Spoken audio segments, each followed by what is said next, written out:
Well, ladies and gentlemen, welcome back to the Three Technique, the college football podcast at the intersection of the X's and O's and the Jimmies and the Joes. We've reached week 3, and there are top 20 matchups all over the place, Garrett. I'm pumped to get into this.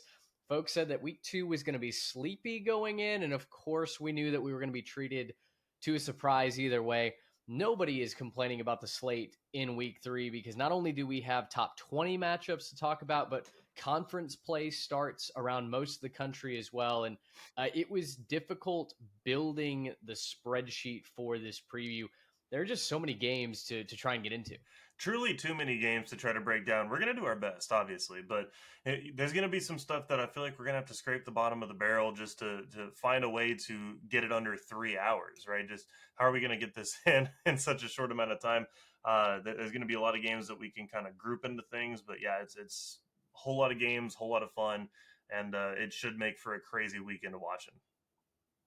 It's going to be good.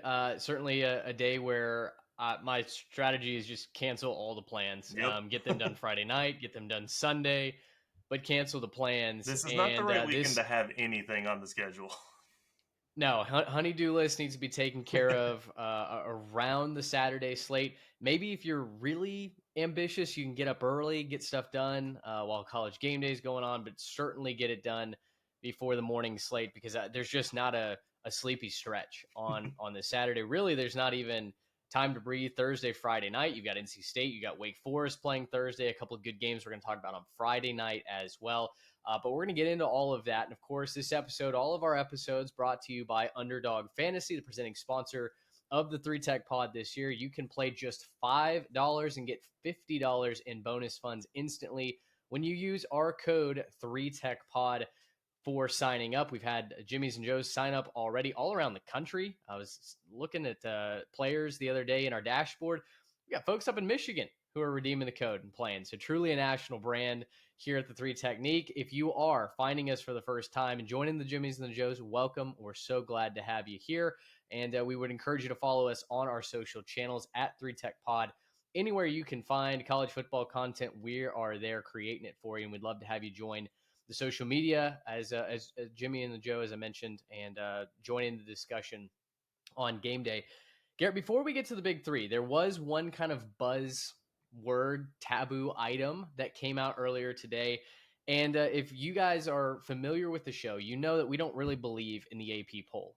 It's quite frankly a bunch of older journalists, mostly, that don't watch the games. And they tend to prioritize their region or their specific team and don't take into account the national audience. Well, that finally caught up to someone that was quite a bit younger than the old fuzzies that typically write for the papers. There was one specific journalist, a USC, cover beat writer, I think, who explained why her AP ballot basically had a bunch of discrepancies. Florida was still ranked above USF. Arizona State was above Mississippi State. Basically, it was a ballot that did not take into account anything on the field. And Garrett, she hopped on to try and explain her ballot today, and essentially it boiled down to that she didn't want to get into her process or the logic of her ballot, but it didn't really matter because there are so many people that vote in this AP ballot, and it all just kind of, quote, works itself out by the end of the year. You know that off the bat, that makes absolutely no sense. And unfortunately for this specific journalist who's been getting dragged on Twitter, all social media, all day long, I think she had to make all of her pages private. She kind of leaned into the stereotype that AP voters have no idea what they're doing. Yeah, it's unfortunate because I think a lot of people, there's probably some really good AP voters. There's probably some that really watch the games and really take that into account. But yeah, there's a lot of them that I think we rightfully so just kind of assume, hey, why'd you have this team over this team? Are we just going on brands? Did we even watch the games?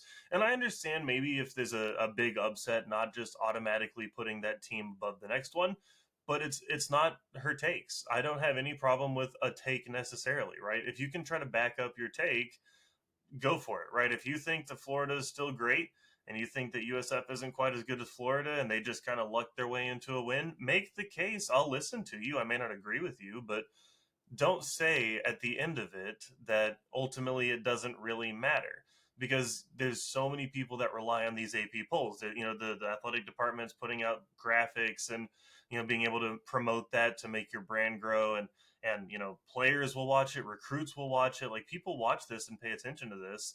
It's what builds the matchups. It's what builds things out, is when you have that little number next to your name, and when it says you know number one versus number two, or when it says number three versus number eight, or whatever it is. Those are games that we want to watch because we see the numbers next to them. And if we're saying that it doesn't matter, you're saying that watching the sport doesn't matter. We're saying that the matchups and the top tens and everything else that we say also don't matter. So it's kind of confusing to me why someone would ever go on and say that. I just admit that they don't know what they're talking about, or they don't want to take into account any of the events on the field, right? As opposed to just, sometimes, if you're going to pull it out of your butt, you just pull it out of your butt, right? And you just say, hey, I thought Florida was still better and I just ranked them higher. Like, just say that, right? Right, exactly. I think a couple of things came from this. I think number one, her attempt to kind of marginalize it, and well, it's just my opinion, and it doesn't carry that much weight. I think not only did she do a disservice to the entire Associated Press and all of her fellow journalists who, as you mentioned, do vote, do pay attention, do ascribe meaning to this, but she's willfully and woefully ignorant of the influence that this poll does have.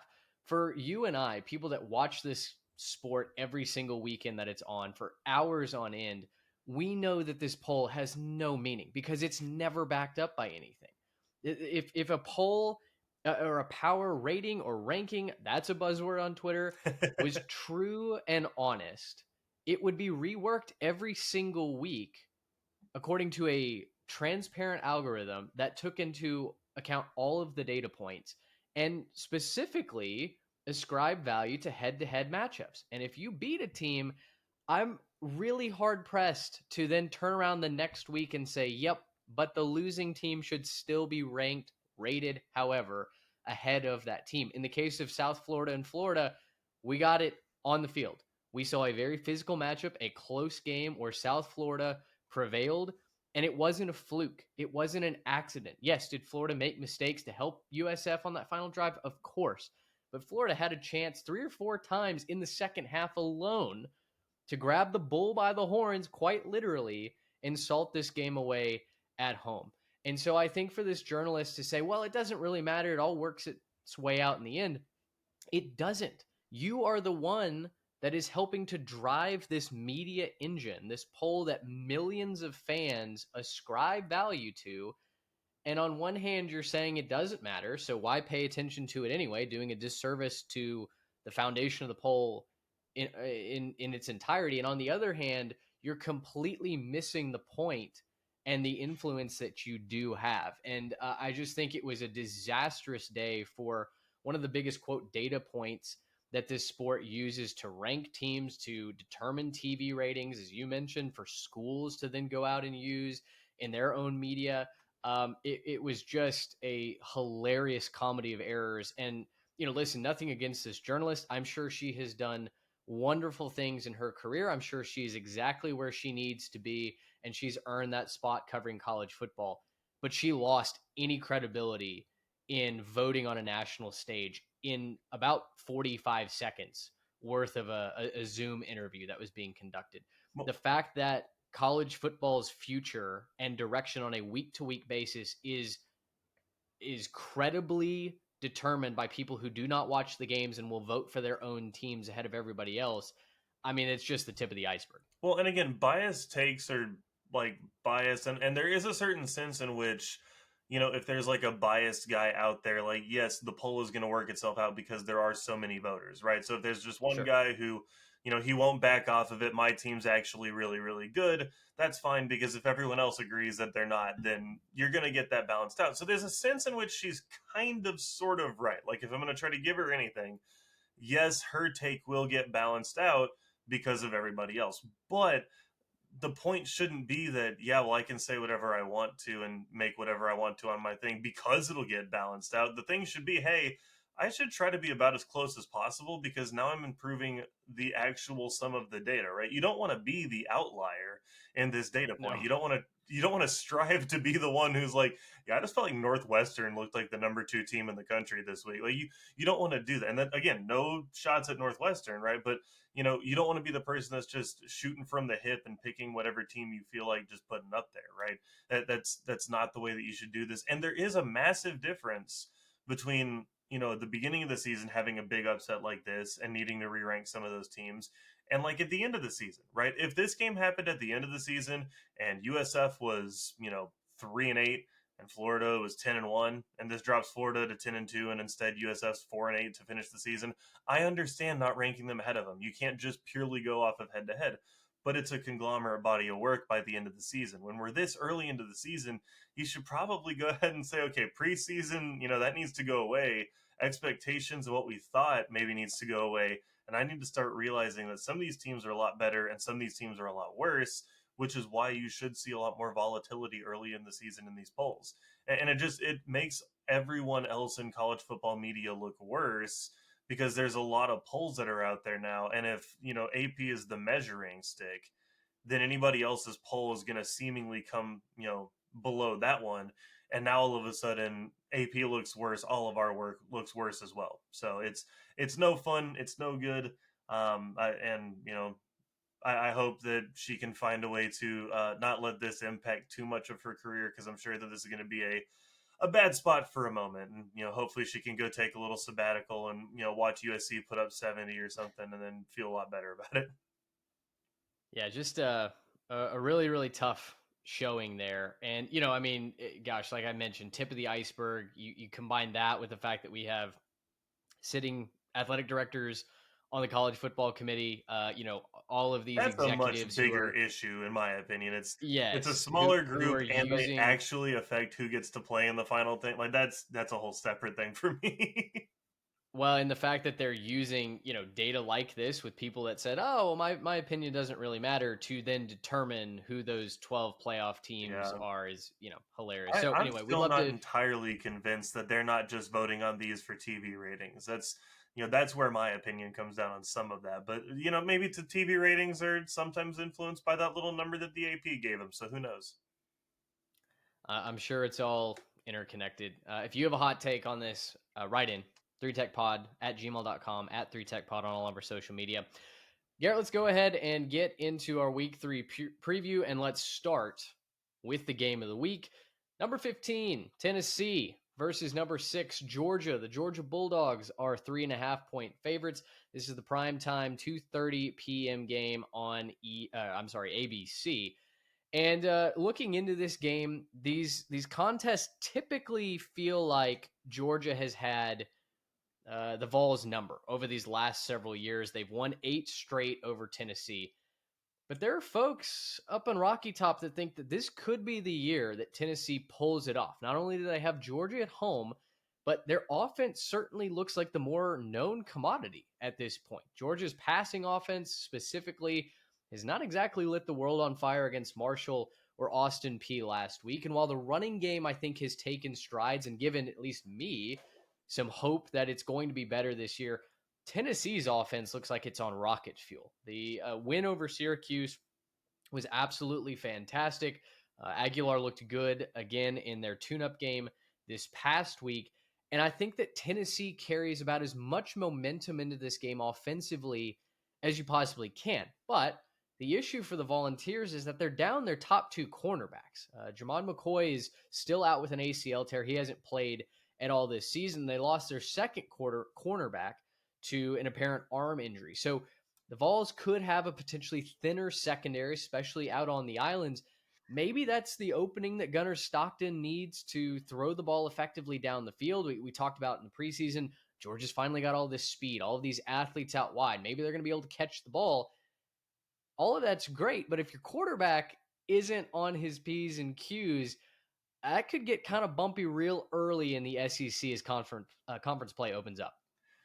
Yeah, you're talking about Gunner being able to open up the passing game as if somehow the backups or something like that at Tennessee are going to be substantially worse than maybe Marshall or Austin Peay. So I'm not necessarily gonna give them too much credit there because yeah, Georgia just has not been able to figure out how to throw the ball, and that's what they're going to need to do if they're going to be more balanced on offense, right? They need to throw the ball. They can run the ball, and I'm glad to see Georgia getting back to that, right? It was almost concerning last year that they couldn't run the football. It's not something we're used to seeing out of a Georgia football team, and so being able to run a lot better, definitely something that's good. But yeah, Gunnar Stockton needs to figure out how to throw this ball down the field more effectively, more consistently. There, that's just going to have to be what it is. I think the running game in this is going to be huge for both sides. Both teams, I looked this one up, both teams giving up 2.1 per carry against them, and both of them also averaging over 5. Georgia averaging 5.1, Tennessee 5.7 per carry. So the running game is going to be important. You're going to have to be able to see like where the rubber meets the road. Like this is all going to mesh, and then eventually, good on good, something's got to give, right? So, which team can most effectively win both sides of the running game, both stopping the other team and continuing on? I think opens up things. If you had to tell me, well, one side's going to have to overcome that, I obviously believe in Tennessee more than I do in Georgia right now because I do think that Tennessee has the more proven commodity at passer. I mean, Aguilar's been pretty good. They've shot out of the cannon. And so if you're just telling me that's the situation, then great. If the defenses are going to win on the ground, then it's probably going to be Tennessee through the air that figures it out. But right now, my big concern is that Tennessee has not done near a good as job at keeping people out of the end zone. Tennessee's given up 21.5 points per game, Georgia only 6.5. So that's really where, give up yards, don't give up yards, give up stuff in the run, don't, whatever it is. And yes, I understand that Tennessee played Syracuse and that's going to affect the data. But at a certain point, not letting people into the end zone is a good thing. I think it's a tough spot for Georgia on Rocky Top. I do kind of hesitantly trust the defense to limit Tennessee. And I think this is going to be one of those kind of ugly, low scoring, make the most of your opportunities. I think Gunnar Stockton's going to be able to extend a couple of drives through the air. Not that he's going to be effective or electric necessarily, but he'll get them across the field and help them score a couple times. I think that Tennessee clearly has the better offense, but the Dogs are going to eat this up on defense. I'm picking Georgia minus the 3.5 to get it done. I think there's a couple of paths to victory here for both Georgia and Tennessee, in a game that's going to be very close. I think it opened at closer to a 7-point spread. Georgia is notoriously terrible at covering the spread as of late, and so that was immediately bet down in favor of the Volunteers. I think for Georgia, going on the road, you look at the past matchups when they've played Tennessee, when they've gone to Rocky Top.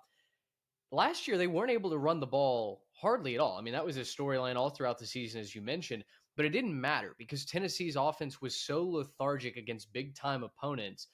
The Vols only scored 17 last year. Nico was, pretty pedestrian, didn't even throw for 100 yards against a good Georgia secondary, but still, there was no difference making quality down the field that Tennessee's offense had in the passing game. This year, though, that's certainly the exact opposite. Tennessee wants to hurt you through the air. They want to throw the ball deep down the field against you.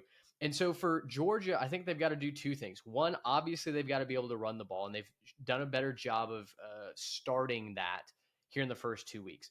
But secondly, they're going to have their own explosive plays. And I think it's going to have to be guys like Zachariah Branch. It's going to have to be passes down the field that shock and awe Tennessee into mixing up their coverages, into playing off, and allowing the Bulldogs then to establish the run. Similarly, I think for Tennessee, they've got to get out to a fast start. It is critical, especially in a home conference game against one of the best teams in the country, that you do not start sluggish. And although I think Tennessee has the offense to potentially keep up and gain ground quickly if Georgia were to make a bunch of mistakes, I don't think this secondary for the Bulldogs is their liability, right? The defense for Georgia, I don't think is going to be a concern all throughout the season. And so Tennessee's got to get off to a strong start, and they've got to be able to run the football as well. Star Thomas has done a tremendous job of that through these first two games. I expect the Vols to really put an emphasis on establishing the run early and trying to make Georgia play their type of game. Now, you're on the Dogs, minus 3.5. I'm going to go with Georgia as well, but I'm going to caveat it with this. I think Georgia is probably the more complete team, but I do think perhaps they have the biggest crack because if Tennessee's pass rush can get Gunnar Stockton out of sorts and make this offense one dimensional, that is exactly how Tennessee wants to win this. They want the Bulldogs to have to run the football. They want the Bulldogs to not be able to mix their looks and use that speed down the field. And then they want to throw it over the top, get that quick passing game going, etc. I'm going to take the Dogs, but I'm almost rooting for Tennessee to prove me wrong because in the preseason, I was kind of down on the Vols. I was thinking more of a 8-4 season was in store. If they can prove me wrong today, like they did against Syracuse, I think stock up on the Volunteers. I think Tennessee could be one of the most dangerous teams, not only in the SEC, but in the entire country as well. Yeah, it's a big moment for Tennessee. It's a big moment for them to prove not just that, okay, well, our success last season was a fluke, or, hey, we just got lucky and Syracuse maybe wasn't all that good or something like that, right? It's a good chance for them to show that they can hang with the biggest teams. And, Georgia has been a little more susceptible, right? We talked about it Yeah. so far, but yeah, Gunnar Stockton's not exactly a light you up, defeat you by himself, me against the world type of quarterback.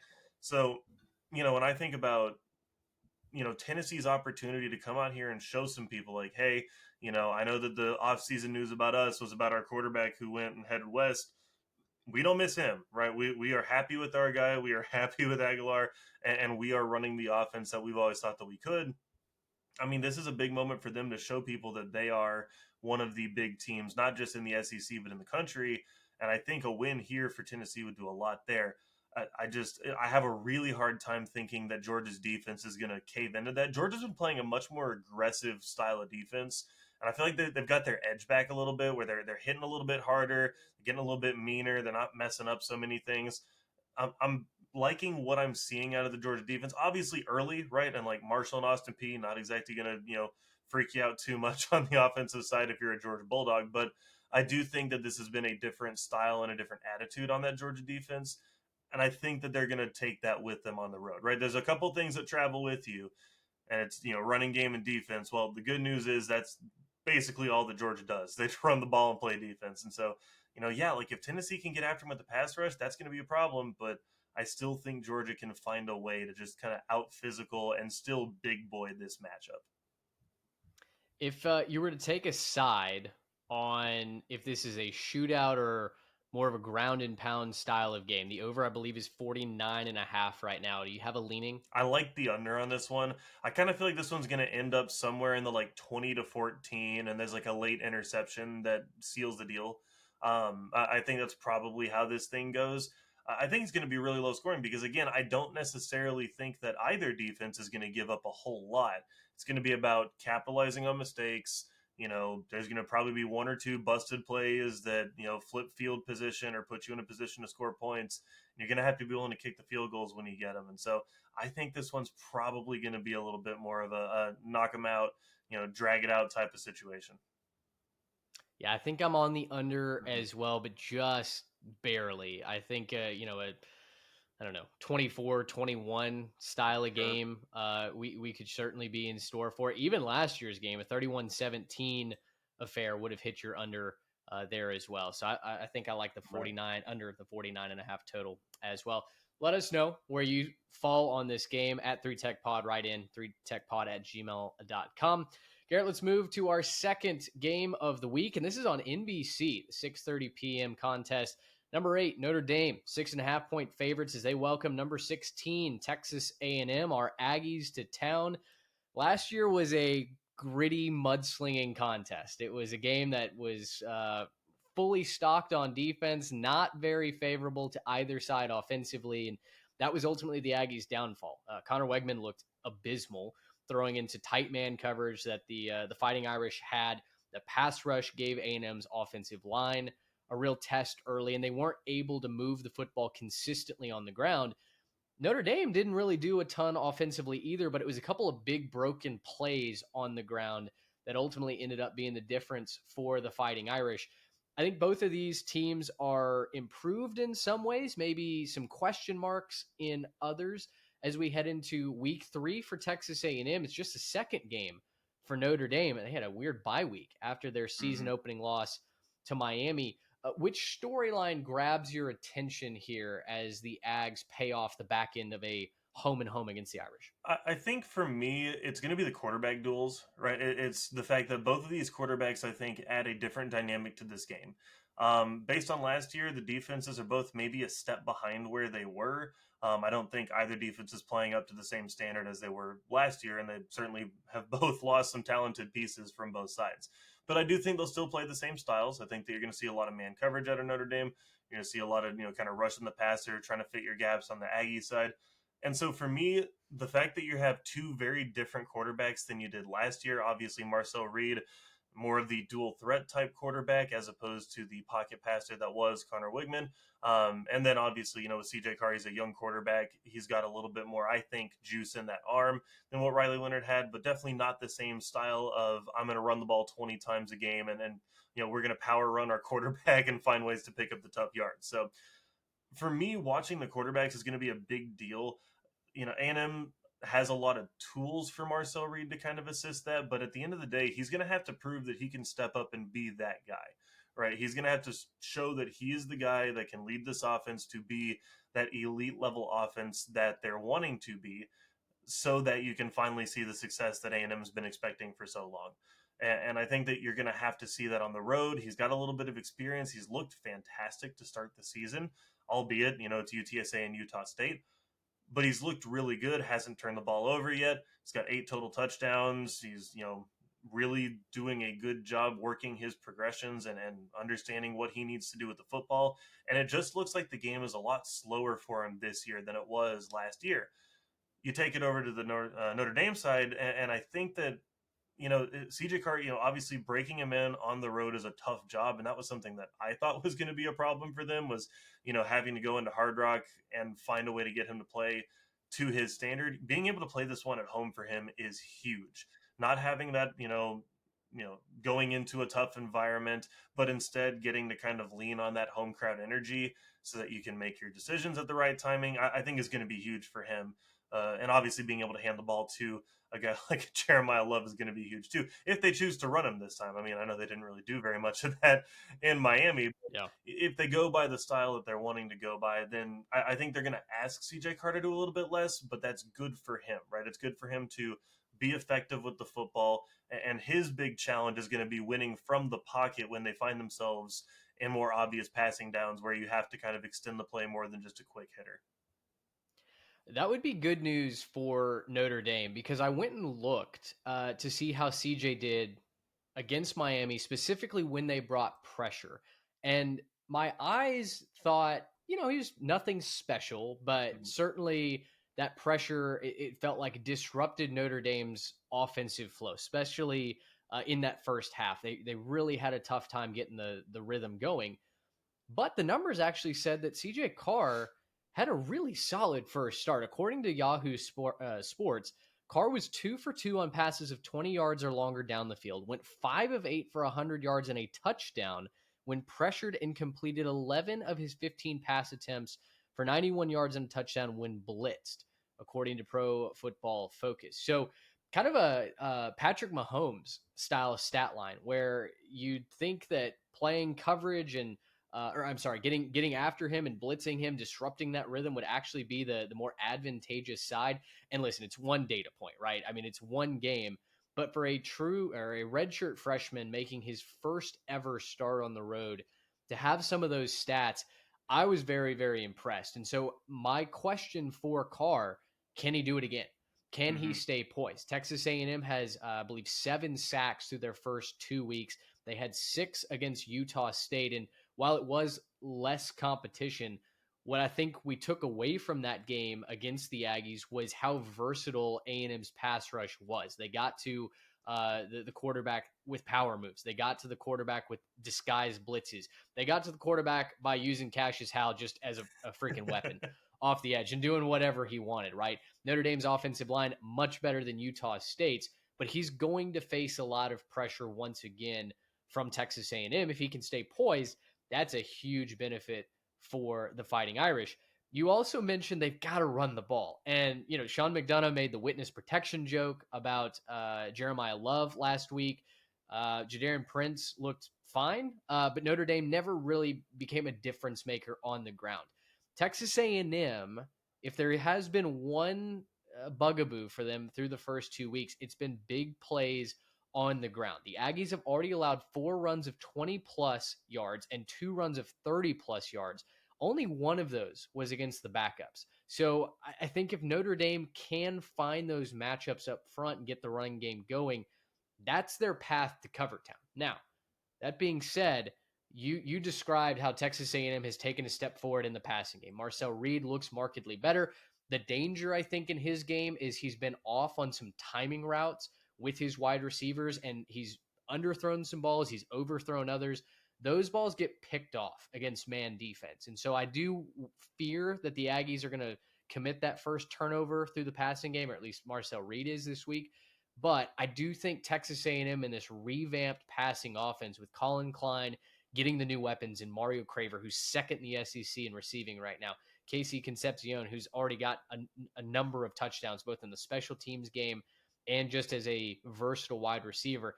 I think the Aggies keep this close. I do have Notre Dame winning this game, but this feels like more of a field goal game to me than a touchdown cover play for the Irish. Yeah, this one was really tough for me because I went back and forth and I tried to be, really objective, and I'm trying not to let my fans show too much on this one. But for Here we go. me, trying to break this down, it became difficult because I didn't really want to believe in the Aggies in this one. I wanted to just be able to come on here and say Notre Dame's the better team. They were just in the national championship game. Don't expect to win this one. But A&M is number 5 nationally in explosive plays. They have a confident running game, even though they haven't really used very much of it. They were just mostly trying to keep backs fresh, I think. And so I think being able to come in here with some very good tailbacks, some good weapons on the outside, be able to extend the run both sort of horizontally, and then be able to get between the tackles and do that. I think that they're going to be able to put up some points, and I think that they're going to strain a little bit of that man defense because the upside and the downsides of man defense is that it's easy to pick apart at the line, right? If you're Marcel Reed and you're able to throw some motion around there and you can see kind of what people are doing and try to identify some shells early, I think he's going to be able to pick some people apart, and it's really tough to cover some of these guys. I would bet no matter who you try to put on him, Casey Concepcion is going to get his on Saturday. It's just not possible to refuse him the football. And even if you do, if you're choosing to go 2 on him, it's going to be Craver, it's going to be Bussy. There are weapons in this Aggies offense, maybe for the first time in like a decade. There's actual Yeah. weapons in this Aggies offense that really scare you. For Notre Dame, their big thing is going to have to be controlling this game on the ground and not giving A&M a chance to get in a rhythm or make the most of their opportunities, right? Because like you said, Marcel will miss a pass or two from time to time. And if you can take advantage of those big plays when they come, because they're probably going to come, every 10 or so runs is probably going to bust for a good 30 or 40. But if you can just take advantage of that, flip the field, and try to make sure that you can, put your points up when you can, I think that's your winning game script if you're Notre Dame. However, I do think it is a little bit more likely at this point that you put Notre Dame in a negative game script and they fall apart. I don't think that they can win if they have to pass from the pocket from this game. I don't think that if CJ Carr needs to sit back there, go back and watch that offensive line from week 1. There were some issues on the offensive line in the pass pro. There were some, kind of missed assignments that they didn't look as strong as you normally used to seeing an offensive line at Notre Dame. And I think they're facing a better pass rush. So if you force CJ Carr into catch-up mode, right? If A&M gets up 10 points at any point in time in this game, I think it could get away from Notre Dame pretty quick because I don't think that's where CJ Carr's game is. I think you want to be running the football. So if they can commit to it, if they can have the discipline to just keep running the football and keep with their game plan, great. But if they get behind, I think it's a problem.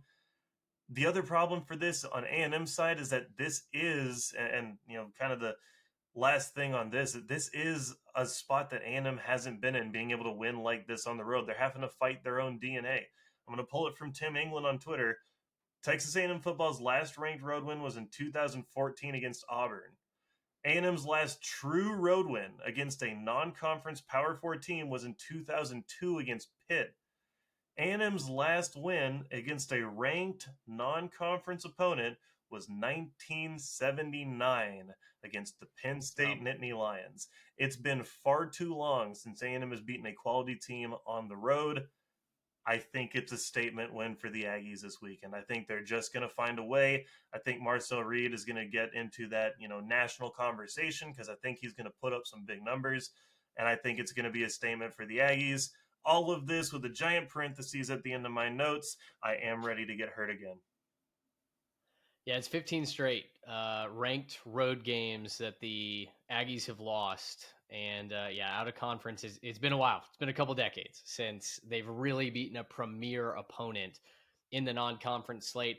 I'm excited. I think it's a great test for both teams. I think it should be a good game. That's why I'm kind of surprised the line is as high as it is. It makes me skittish about that because that seems like a what does Vegas know special. There's a couple Sure. more of those lines that we'll get to throughout this episode. But please let us know which side of this fence that you're riding on. It seems pretty split on Twitter between our colleagues, other big college football accounts. Seems very even on which side of the fence you've got Notre Dame or Texas A&M covering. I haven't seen a ton of folks taking the Aggies outright to win this one, but I have seen a lot predicting a very close game, which I think we would all The sign the up thing for. that I was surprised about is I was watching the boys over at Crane and Co. and both Jake and Blaine took the Ags, and I was a little surprised at that. But hey, they watch the SEC a little bit more than other people, so maybe they've seen a couple things they like. And obviously, friends of the show, we've had Jake on a couple times, so we appreciate that. Yeah, we would take that for sure. All right, final game of our Big Three slate. Number 5, Miami hosting number 18, South Florida. The Bulls inside the top 20 of that little poll that doesn't exactly matter. But boy, the Bulls have put a product on the field that has mattered as they've beaten 2 straight ranked teams. Boise State was clobbered in the opener. Last week, they outlasted the Florida Gators, a walk-off field goal from a kid named Grammatica, and now they are 18.5-point dogs once again on the road in Miami to take on the Canes. Canes are 2-0. They've looked good, certainly in that week 1 win against Notre Dame. But my storyline for this is as simple as can USF pull off the unthinkable? In the preseason, we had billed this as probably an 0-3 slate, maybe a 1-2 start if you got lucky against Boise State. All of those things were kind of on the foundation that we knew this South Florida team was going to be better. We liked the roster moves that they had made via the transfer portal and even some of the high school recruiting. And we really liked Byron Brown getting back and healthy. The running game seems to be a factor. The defense is fast and physical. I mean, this team seems like they're as complete of a South Florida team as we've seen since maybe 2007, 2008 when the Bulls were once again in the national conversation. Now, I think this line is a little bit disrespectful to South Florida, considering the line was, 17.5 when they marched into the swamp and earned an outright win. So the question to you, does South Florida run out of gas this week, or does USF have it in them to pull off another upset? Man, first off, I want to just say, hats off to, again, for both of these teams, two of the top three programs in Florida. Truly incredible to watch both of these programs, what they've accomplished early in this season. Miami with a statement over, Notre Dame. And then obviously with USF also knocking off a playoff team, Boise State. And then obviously the in-state, kind of banner program, Florida. That's big. That's a big deal. And both of these programs should feel really good about where they are right now. I think for me, I'm going to quote Willie Nelson and, Dandy Don Meredith here and, say, hey, they say that all good things must end. I think it comes to an end this week, unfortunately. I think they'll cover, just to be clear. I don't think that 18.5 is, like you said, it's disrespectful. I don't think that's a great line. I think that they'll cover it. Might lose by about 10. Right now, for me, my issue is that Miami has an extremely balanced offense. I think that Carson Beck's change of scenery is going to end up working out real nice for him. And even though, yes, there's nothing but momentum in this game for USF and the vibes are immaculate and Byron Brown is a problem and, USF is absolutely rolling, I still think that it's just a little too much to ask this program to go and do that 3 weeks in a row, right? To go into an environment where you're not expected to win.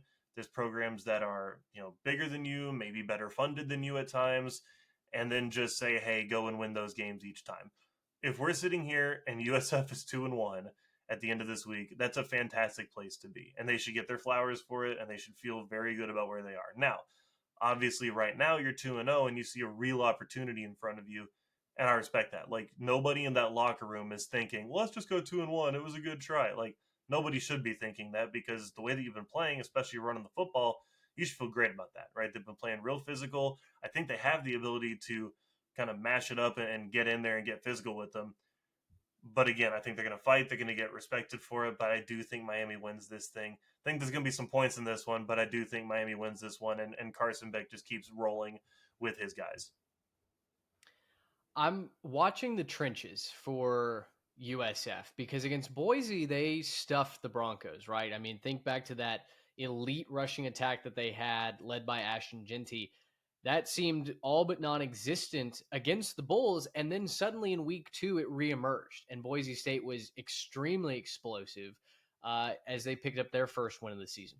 Florida ran for 133 yards, but it was never really in a difference making capacity. It never felt like Florida was imposing their will up front, like many of us kind of expected, right? To wear down USF as that game went along. And it just never happened. The Bulls were up for the task. So, can third time be the charm? I think is the biggest question that I have. Miami certainly has an electric running game. I think that's something that they have continued to improve on. And I think that that's going to be a strength of theirs all season long. But is it enough of a difference maker to cover this spread? I'm with you that Miami is probably going to win this game. I think Carson Beck, as incredible as it sounds, is probably the best quarterback that they've faced, right? DJ Lagway did not blow us away, and he's still got a lot of learning and a lot of growing to come up with. Beck looked pretty solid against Notre Dame, and it got back to more of that 2023 version of Carson Beck that we missed under Mike Bobo's offense, go figure, last season. So that combined with the wide receiver core for Miami, I think that the Canes offense is going to be just a hair too explosive for USF to actually pull off this upset. But I'm not betting against the Bulls and Alex Golish and Byron Brown to not cover this spread. They might run out of gas, and that might be okay. Going 2-1 in this stretch would be fantastic. And they get to head into conference play with still all kinds of momentum and the college football playoff ahead of them. But I'm going to take them to keep this close. I think they lose probably 14-17. Miami maybe pulls away late. Very similar to that Alabama game that we saw last year, where the Tide had their hands full for 3.5 quarters. And it was really like the last 2 drives where Alabama kind of made it ugly on the scoreboard. That's more of what I expect, but certainly no disrespect, no slight to USF. I think they're far and away the favorite to make the playoff out of the G5 currently. Oh, for sure. And they should still feel good about where they are as a program. My fear, I think, in this one for USF is just that they've maybe shown too much on film, and they're giving Miami everything that they need to say, like, hey, this is our game plan. This is how we plan on winning games. And that, I'd have to go back and watch the Florida game again and see, like, did they throw any extra funny wrinkles in there? But I feel like, unless they were holding back, which I can't imagine you're doing in the swamp, right? You're probably not holding back anything for the Miami game. But unless they held something back or have, like, 2 or 3 trick plays up their sleeve that they just haven't used yet, I'm wondering if they've put everything on film and that, that Miami staff is going to know what's coming. I think that's really where the issue comes here. So there's definitely a world where they muddy it up and get physical and, turn the ball over a couple of times and find their way to a win. But I just kind of think probably, I like the running out of gas. But yeah, at a certain point, it's just, it's a good team. And I think it's got a great season ahead of them. This one, probably not your game. Yeah. Well, we'd love to know where you fall on all 3 of these big 3 picks and projections. Just a casual plug for what the channel is doing. We're hitting it over 75% clip on our college picks through 2 weeks against the spread. So, listen, maybe we know a thing or two. We'll see if that continues. But Garrett, let's move into our Saturday storylines. And those Saturday storylines are not only presented by homefieldapparel.com, where you can use 3TechPod for 15% off your entire first order, but they also start on Friday night, as we have a couple of Big 12 teams in action. You've got a Big 12 conference game in Colorado and Houston, and you've got a Big 12 non-conference game between Kansas State and Arizona. Which of those 2 matchups kind of attracts your eye? partially just for the off the field stories, but that Houston Colorado game is going to be really interesting with them starting the going into the season. I believe the third stringer now coming in to go play for them. I'm kind of excited to see what happens, and obviously with Colorado, there's off the field storylines that abound. So that's always going to be the case. But Houston's been playing really well. They haven't necessarily passed the ball super well. I mean, they've been good through the air, but not maybe as good as you would expect to see in a lot of cases. But they've run the ball pretty well. Dean Connor's looking pretty dang good. So I'm excited for this Houston team. I think that they're going to keep playing well, and I think this is a big statement for them to be able to say, "Hey, let's go beat this Colorado team." It may not necessarily be that they are the actual worst team, but at least in the public perception, being able to beat a team like Colorado, I think would validate Houston to a lot of people, especially since they're playing this on a Friday night when a lot of the eyes are going to be on them as opposed to maybe some of the other marquee matchups of the weekend. Yeah, it's Ryan Staub, who's the third string quarterback, might get the start. Certainly seems like he's going to get the start. Dion shot that Twitter report down in his press conference and then very quickly also mentioned that, well, but he's also taken the majority of first team reps. 7 for 10 in his time against Delaware in that 31-7 win over the Blue Hens in week 2. I think this spread is a little high for what I've seen from the Houston offense. They've looked good, certainly better than last year when they averaged just 14 points a game, but they didn't exactly blow the doors off of Stephen F. Austin or Rice. The passing game has been fine, but not explosive, I Mm-hmm. don't think, under Connor Wegman quite yet. So I'm going to take Colorado to cover this spread going on the road. I do think Houston wins. I think they've got the more complete team, probably the better defense as well. But I think I like on a Friday night where things get a little wacky. I think I like Colorado to keep that one close. Then you go to the desert where Arizona and Kansas State are playing a non-conference game. But boy, Kansas State's got to approach this like they're playing for a chance to go to the conference championship game because they are 1-2. They've looked about as bad as you could imagine Kansas State looking. The offense has been anemic. The defense has just not been as nails as we thought it was since coming back from Ireland. They almost lose to North Dakota. They do lose to Army, including a second half meltdown. This is a massive game where I think they have to find a way to win. A weird place to play in Tucson, Arizona. The Mm-hmm. Wildcats are favored by 1.5. If you're essentially giving me a pick 'em game, I think we've made it pretty clear that no matter what happens in these next couple of weeks until Kansas State strings together wins and they look like a competent team doing it. I'm selling the Wildcats from Manhattan. I'm going to ride with Arizona here, and I'll lay the small 1.5 point spread. I'm right there with you. My big issue is I can't trust Kansas State. Like there's not a No, great reason to, say, oh, look at that. That's the problem because they obviously didn't have the quarterback coming into the year. They obviously didn't have the receivers coming. Like there weren't obvious problems coming into the season, and they've just kind of fallen on their face, and they didn't look ready to play, and they haven't looked ready to play since. And yeah, I mean, struggling in a lot of their games, and I just can't believe in the team, right? I can't believe in them. I don't even care who they're going up against, right? I don't care what Arizona has done so far. There's a few other teams in the country I can say that I blanket just can't trust.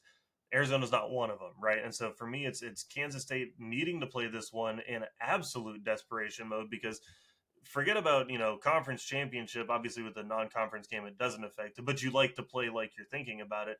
Forget about that. Forget about the playoff. Forget about whatever else. You got to be playing for the keeping your locker room together and not letting this season completely spiral out of control as you turn into last year's Florida State. Right? You don't want to do that. I think isn't it true that like the last several teams that have lost in Ireland, none of them have made a bowl game. Like you got to be not a playing single one of them. with desperation to make a bowl game because not that that has any real bearing, but yeah, like that's a problem. You as a team don't look like a team that's ready to make a bowl game right now.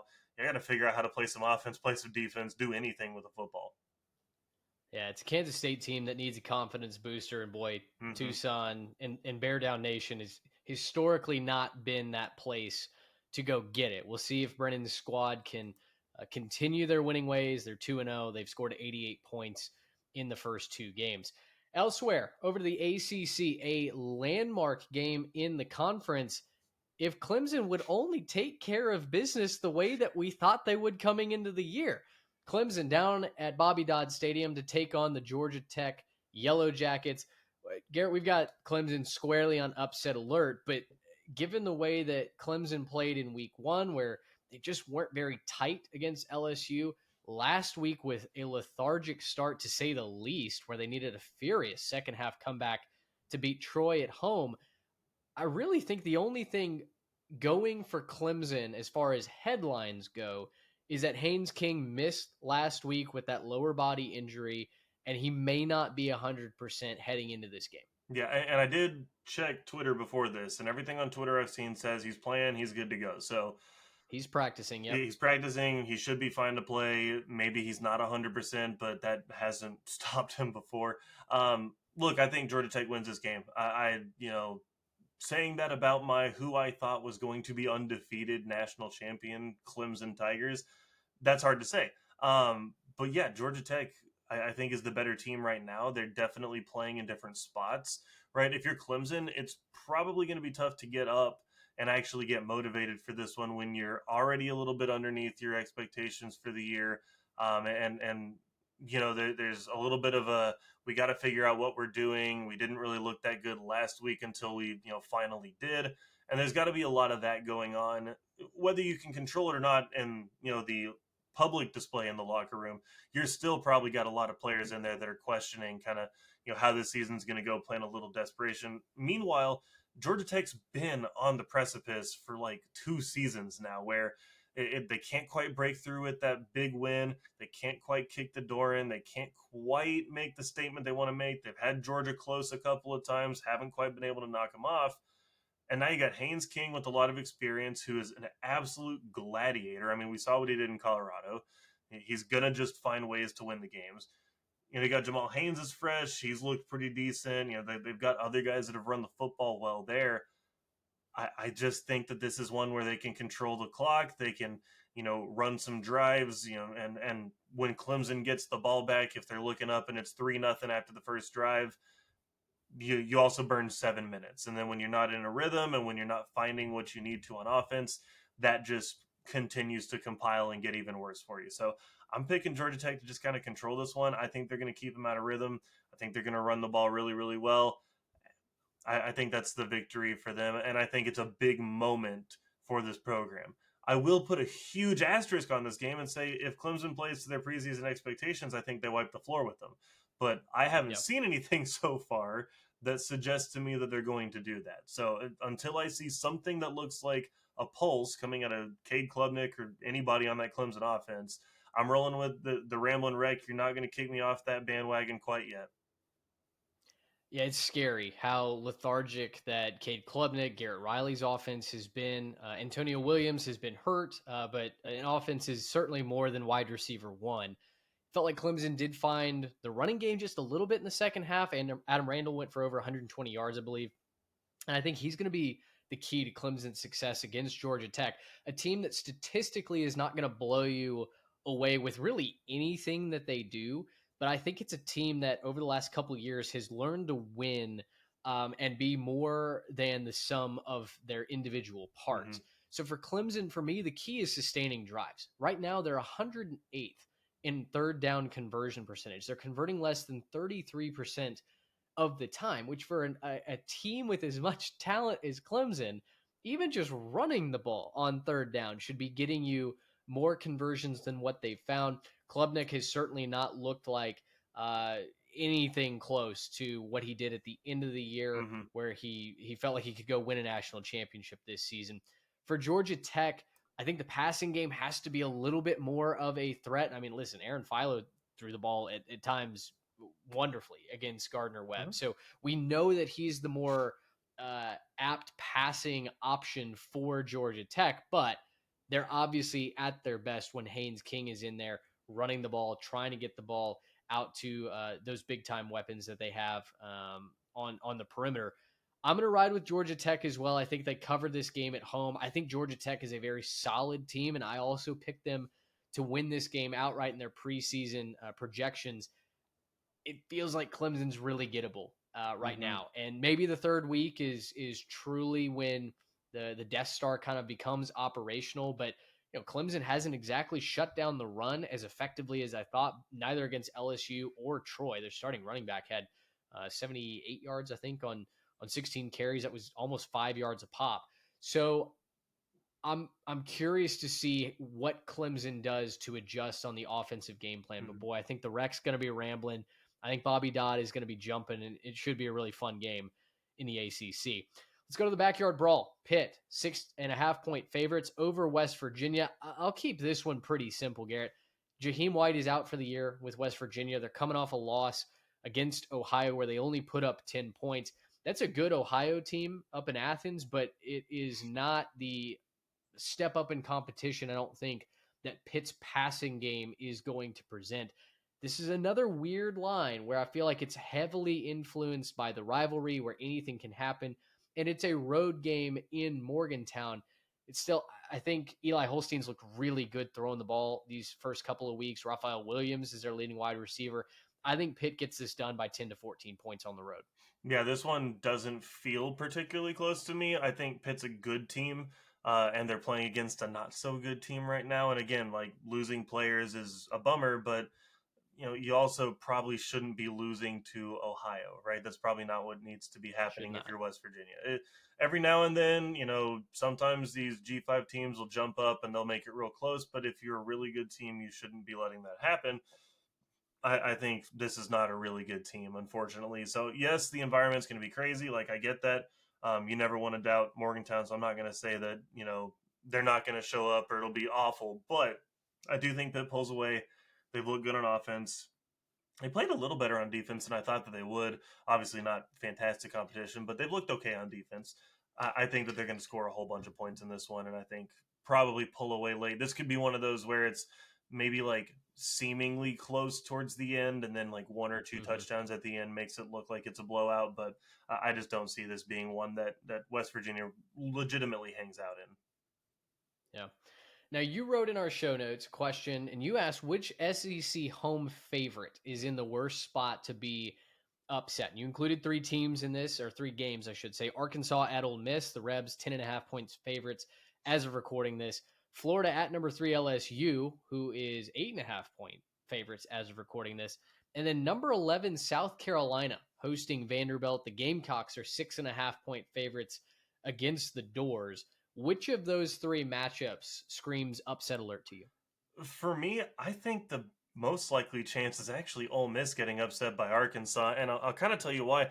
This game, I think, is going to have all the points. I think it's going to be you could look up, and this one's like both in the 40s in the fourth quarter, because both of these teams, and referencing kind of what I said earlier about the explosive plays, both of these teams are 2 and 3 in explosive plays in the country. They just throw the football around. They find ways to break off big plays, and I think they're going to score a whole bunch of points. I think that this is also maybe a point of pride for Arkansas, feeling like, hey, we need to go figure something out. Ole Miss didn't exactly put Kentucky away, so I know, they may have a Kentucky problem, but it might be that they have a little bit more of a problem and not just a Kentucky problem. So, I wanted to say, okay, well, LSU hasn't scored a lot of points, but I don't really believe in Florida. South Carolina, I think that they're good enough to hold off Vanderbilt, but, with Diego Pavia, anything's possible. Right now, I think Ole Miss is the team that I don't believe in the most of that group, even though they have the biggest overall number in that 10.5.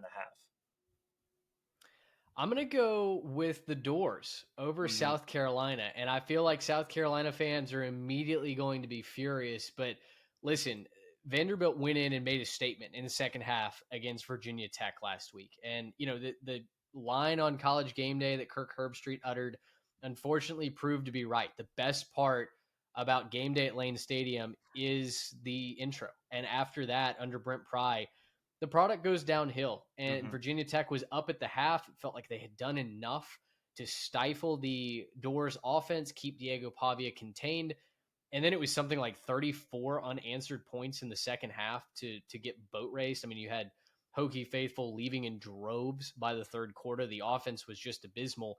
I think, honestly, that spoke to the creativity, the adaptability of Vanderbilt, and they're just a hard team to prepare for, right? They've got that wrinkle that they can throw at you on any given play with Pavia's mobility, that triple option flavor that they have, on top of the fact that South Carolina has not looked like an offensive juggernaut these Mm-hmm. first 2 weeks at all, right? Lenora Sellers has not taken that mantle and run with it as a Heisman favorite. Now, not saying that won't happen, not saying that can't happen, but it hasn't happened through these first 2 weeks. I like the Doors to cover, stay in this game. I think the physicality has not necessarily been the thing that's held Vanderbilt back since last season. I think they're going to be able to compete with the Gamecocks just a little bit more. The biggest thing I think going against Vanderbilt, not in favor of South Carolina, but against Vanderbilt, is that game day environment. I think that Williams-Brice is going to be Mm-hmm. rocking.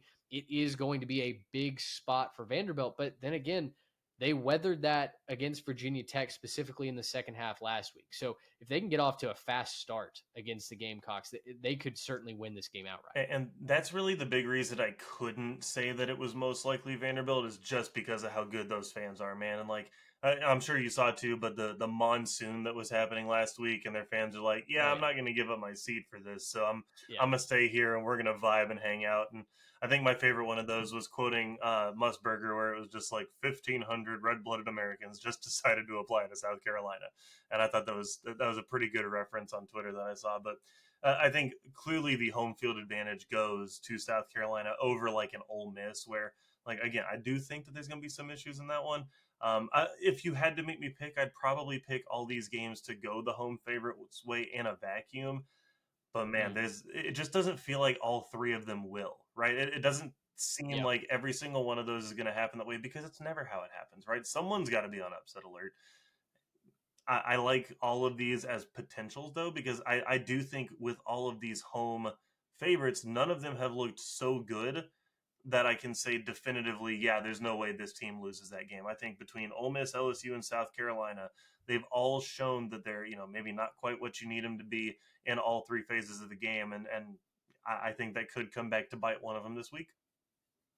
I need to see Arkansas put together a complete offensive game plan against a team with a pulse. Last year they were just beaten up on all the have-nots, and then as soon as they played a team, whether it be in conference or what have you, the offense just didn't have the same juice, right? And Taylon Green was explosive, but it felt like the offense wasn't a full unit around him, and they couldn't quite execute that vision from Bobby Petrino. So I am curious to see what they do against Ole Miss.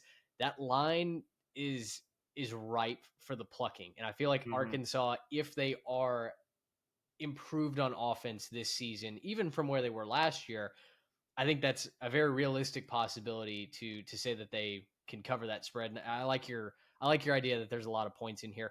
Oh, Quickly on I Florida was gonna LSU. say on that too. That's a little disrespectful to Arkansas State, man. That's not just some random team, okay? That's Eh, Arkansas State.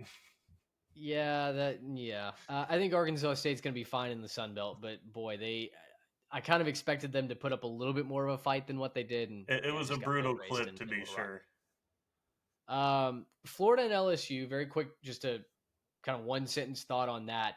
LSU getting more than a touchdown at home. Are you buying the down and out vibe in Gainesville, or is this another spot where, like last year, Florida just bounces back? It's down and out. They could bounce back. My thing is, I think that LSU's defense is too good for that, and I don't entirely believe in the LSU offense yet. I mean, Mm, Nussmeier is, I think, leading the conference in passes thrown. He's just the entire game plan revolves around him, which is fine, but he hasn't looked as sharp as I expected him to. Didn't exactly pull away from La Tech last week, so no, I think I think wasn't it like 23-7 or something like that. It wasn't convincing in any means. So I think that this no. is one where LSU can probably stifle the Florida offense, but DJ Lagway, if he gets a little hot, anything could happen. Certainly could. It feels like just when you count the Gators out, they'll come up and bite you. So curious to watch that one in Death Valley. Let's talk another SEC team, Wisconsin at Alabama. I don't think we're worried that Alabama is going to lose this game, but it is a big point spread. I wrote in our notes that Wisconsin just doesn't feel like they're put together really on offense at all. There's a slight chance it sounds like Billy Edwards plays in this game, but as I was talking about in one of our college football group chats, I don't necessarily know that that's a good thing. Danny O'Neil has kind of figured it out. The San Diego State transfer, the offense was very lethargic at the beginning of the Middle Tennessee State game, but they did find a way to put up points. He's doing his best. And I kind of wonder if he's their best chance to not only stay in this game, but if you were going to pull off an upset, maybe the kind of randomness that Danny O'Neil brings to the game might be their best chance. The line is all the way up to 21.5 in favor of the Tide. And while they looked really good against ULM, a massive shutout, I don't know that I'm ready to just forgo all the concerns that I had after the FSU game and say, yeah, they're going to beat Wisconsin by, 22 plus. I definitely don't think we can say that long term. I'm just going to make the exception for Wisconsin in this case. I think Bama rolls this one. There's a lot of desperate players that I think are really. You have a lot of talent in Alabama, right? They have a very talented roster, but it's also getting combined with some desperation and motivation to prove that they're not that team that just got pushed around for 4 quarters against Florida State. They're not those guys that got kind of bullied and manhandled, right? And I think when you add that together, I think you get success. And so I do think that they end up, kind of winning this one by a pretty large margin. I could see this turning into a 30, maybe even 40-point win for Alabama if they really Jeez. put their foot down on them. I will make the caveat on that, though, that I don't think that continues and lasts, because I do think once you get into conference play, some of that motivation starts to maybe dip. Maybe you feel a little bit more comfortable, and there's definitely teams good enough to get you in conference. I don't think Wisconsin's a good enough team to really get them this week. So I'll take them minus the points, and I think that this is a big win for Bama. Let's talk another game down in the South that the line just does not make any real sense to me, quite honestly. Let's talk Duke at Tulane in the Darien Mensah Bowl. Mensah coming back to Tulane, going on the road with the Blue Devils, who on paper got blown out if you just look at the final score against Illinois at home in a game that we highlighted as an upset special. But then you look past the box score and you look at the actual numbers, you start to watch some of the tape, and I thought Duke dominated various portions of that game, specifically the defensive line getting after what should be the best part of that Illinois team in the offensive line. They were wrecking house early on in that game. And if it wasn't for the 5 turnovers that ultimately cost Duke a chance to not only be competitive on the scoreboard, but win that game outright, I think you could have a much different result. Now, credit to Illinois for forcing those turnovers. They took care of business. Congratulations to them. But when you apply that to this week, Tulane didn't exactly look amazing against South Florida. They squeak out a win in week 2. They dominated Northwestern, but this is a step up in competition. I think Duke not only has the horses on offense, but I think they're going to get after Jake Retzlaff and this Tulane passing attack defensively. So I like the Dukies to go on the road here, cover this spread, get the win. I'm pretty much right there with you. When you look at there, and I love the net success rates that Parker Fleming does, but if you look at that for that game against Illinois, Duke had a better net success rate than Illinois despite losing the game. And then you look at Tulane's, and it was like this much space between them and South Alabama. So, I think this one probably goes Duke's way. I do understand that going on the road can be tough. I do understand that Tulane is not necessarily an easy place to win. Maybe not the biggest stadium, but a crazy crowd.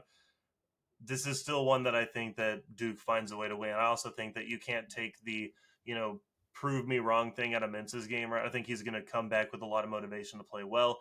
Yes, his team is, going to want to play well too. And sure, maybe even Tulane wants to play well and prove that, you should have stuck around. But I do think at the end of the day, he probably comes out there with a little bit of a fire underneath him and puts on a bit of a show. So don't necessarily think it'll be a crazy blowout, but I think Duke wins comfortably. Yeah, I don't think it's going to be a blowout, to be sure. This is a primetime game, ESPN2, 7 o'clock Central Time. Certainly worth part of your quad box. There's no doubt about that. Elsewhere, let's finish up the show with a couple quick hitters. We got Texas State paying off the back end of the home and home, taking on Arizona State, who just fell last week in Stark Vegas. The Sun Devils, 15.5-point favorites over a 2-0 Bobcats team that is playing all of the offense, none of the defense. I wonder if Texas State can stick around through the air. I think that the biggest concern that I have with Texas State getting to Cover Town is the fact that Arizona State got whatever they wanted on the ground last week against Mississippi State in that second half. I think Arizona State could get some points early and then just sit on the football. Give it to Raleek Brown, give it to Kanye Udo, and honestly have a nice bounce back week at home. Yeah, I don't see how this isn't a bounce back spot for Arizona State where they get right. This is one where I think they're embarrassed about losing that game. They shouldn't necessarily. Mississippi State's not a bad team, but I think there's some embarrassment with the expectations they have. I think that there's definitely, you know, there's been noise and talking, and that coach, clip of him, Dillingham going out there and saying that we might be 3-9, like that whole thing that's been going around. I think that's got his players' attention. I think they're going to kind of net crack and get right.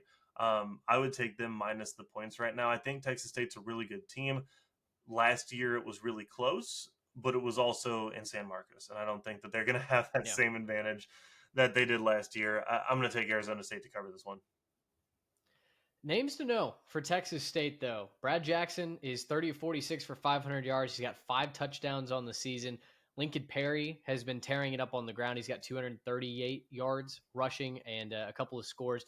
And then Bo Sparks, who has really taken the nation by storm. He did last year as well, had some fantastic Herculean catches.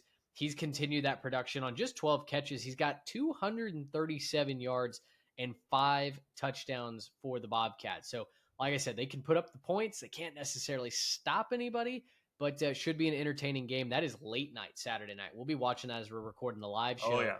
9:30 p.m. Central Time. 3 other games just to mention, just kind of keep an eye on them. East Carolina, 7.5-point favorites over Coastal Carolina. Again, I know they're going on the road, but the Pirates have looked like the much more complete team. It's a rivalry spot on the teal turf. I believe this is a night game, but Coastal Carolina has looked bad these last 2 weeks. Their offense, is just not really doing much of anything. I think East Carolina is much better on both sides of the ball, so I'm going to take the Pirates to cover this one comfortably. No, I'm right there with you. I don't think that Coastal's a very good team this year, so I think, East Carolina, they missed their opportunity week 1. I understand we were kind of excited about that, but I think they get back and beat another team from the Carolinas this week. Memphis, 4.5-point favorites at Troy this weekend. I think that's a really fun game if you're looking for a G5 storyline to follow. Troy certainly looks much improved from the version that Gerard Parker had last year. Memphis still trying to figure out who they are in the wake of the Seth Hennigan era. And Oklahoma is on the road at Temple. They're 21.5-point favorites. Maybe a little sleepy letdown spot as they go up to Philadelphia. Casey Keeler's got Temple 2-0, and Evan Simon's slinging the rock up there, looking a lot better offensively.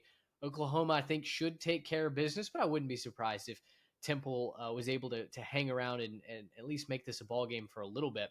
And then finally, my weird line of the week. And I put this one out on Twitter because I can't make sense of it. Jacksonville State is 1-1. They were basically a drive away from beating Central Florida on the road to open up the season in a weird monsoon rainstorm late night opener.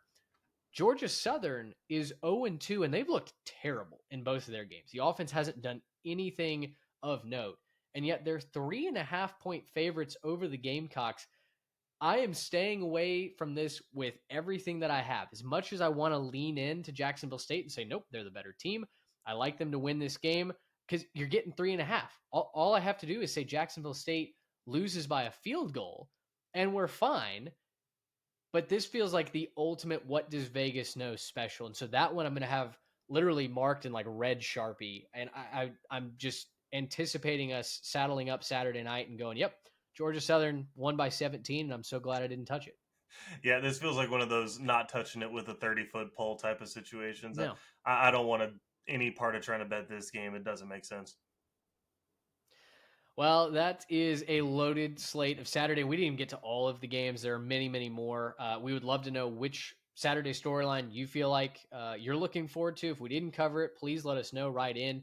Give us a reason why it's either taking up a spot in your quad box, your laptop screen. Maybe it's your main screen, and you want to let us know about it at 3techpod or 3techpod@gmail.com.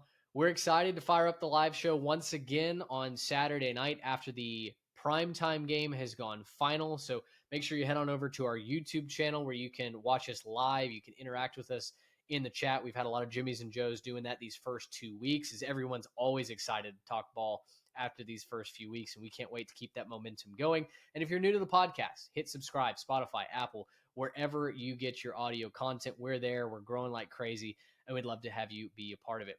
For Garrett Turney, I'm Mitch Mason. Thanks so much for hanging out with us. We'll talk to you on Saturday night. So long, everybody.